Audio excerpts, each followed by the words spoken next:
నాకు భయము సంభవించు దినమున నిన్ను ఆశ్రయించుచున్నాను అని కీర్తనల గ్రంథము 56:3లో దేవుని వాక్యం సెలవిస్తోంది.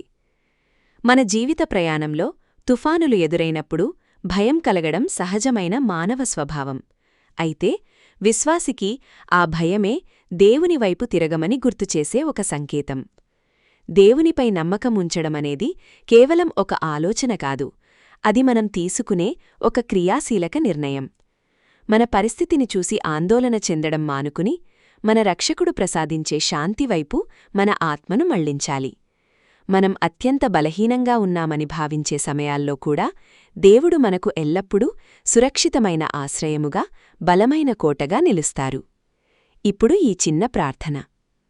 ప్రభువా, నా హృదయం భయంతో నిండిన క్షణాల్లో నీవైపు పరుగెత్తడం నాకు నేర్పించు. నా జీవితాన్ని, నా ఆందోళనలను మరియు నా భవిష్యత్తును నీ శక్తివంతమైన హస్తాలకు అప్పగిస్తున్నాను. ఈ రోజంపా నీవే నా ఆశ్రయముగా, నా శాంతిగా ఉండుము. ఆమెన్.